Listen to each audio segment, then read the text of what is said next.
sciolti come i genioli. Allora gore spero ed ora andarosi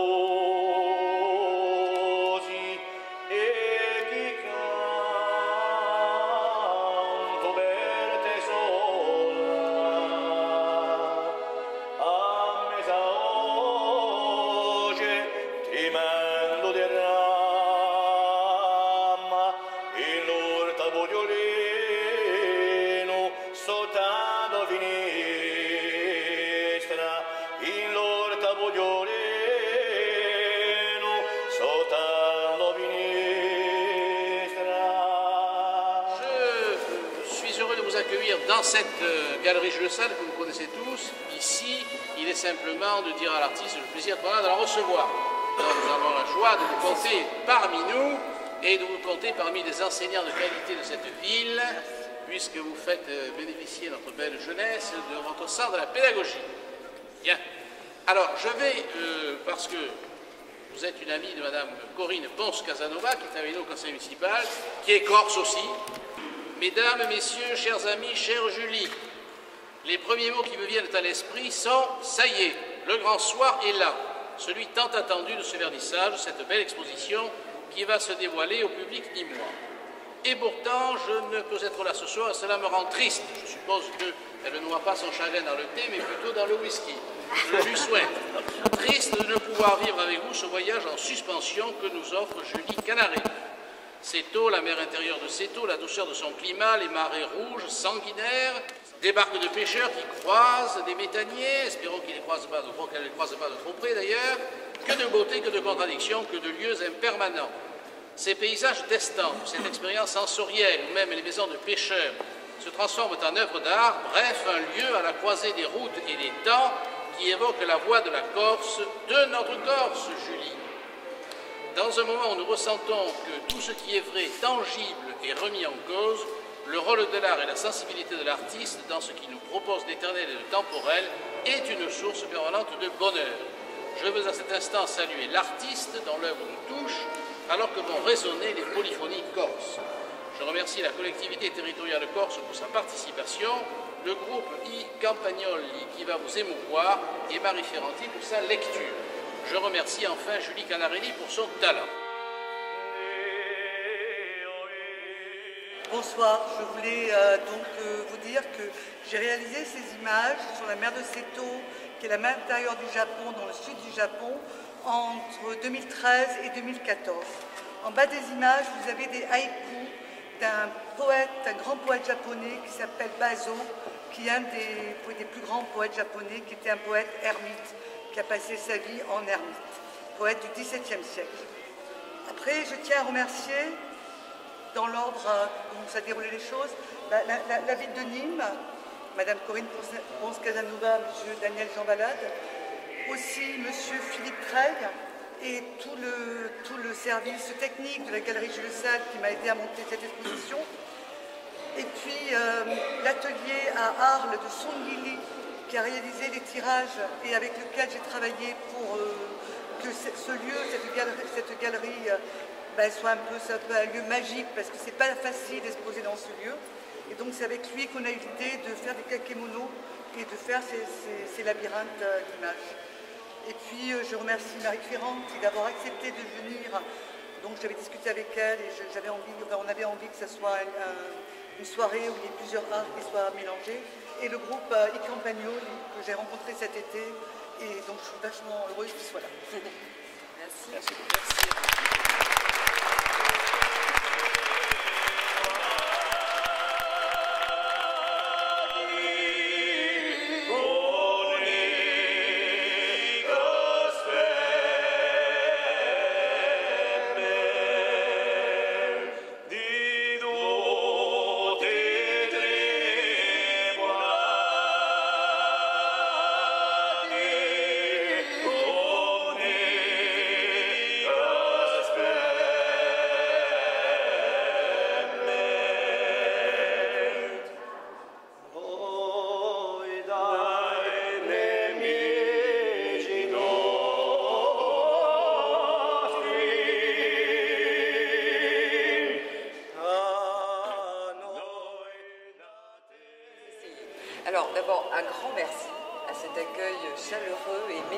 méditerranéen, en effet, dans lequel mes amis et moi nous nous retrouvons en parfaite harmonie.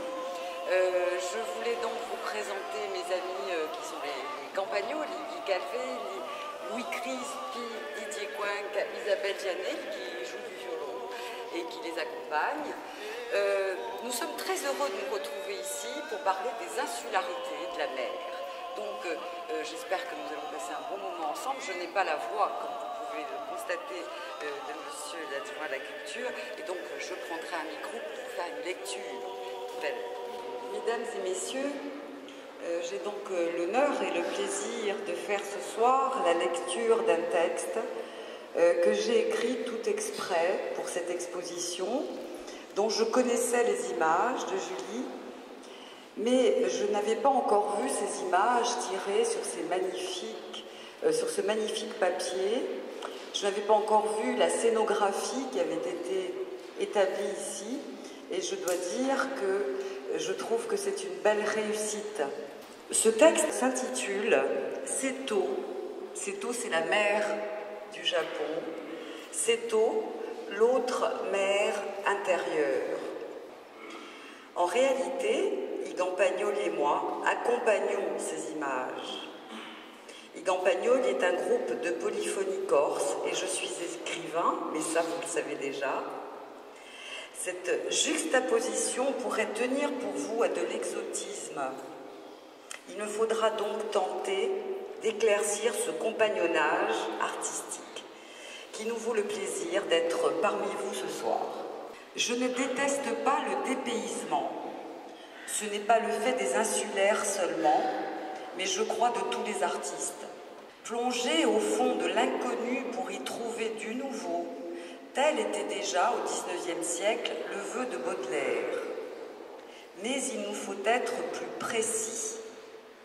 Commençons par expliciter ce qui nous a rapprochés de Julie Canarelli et de son univers photographique. Il se trouve qu'en Corse, depuis 3 ans, Igampagnol et moi menons avec un certain nombre d'artistes, écrivains, plasticiens, musiciens, un projet du nom de Corse Odyssea. Le nom de ce projet fait référence naturellement à l'Odyssée d'Homère. Il a pour vocation d'explorer à la fois les frontières propres au territoire et de s'en affranchir. Julie Canarelli s'était intéressée à notre projet. Nous nous étions rencontrés et j'avais découvert ses photographies du Japon. Nous travaillons déjà avec un artiste japonais de grand talent, Takaki Takino. Le regard de Julie Canarelli sur le Japon nous intéressa vivement. Mais Corse Odyssea, c'est surtout une exploration de l'île.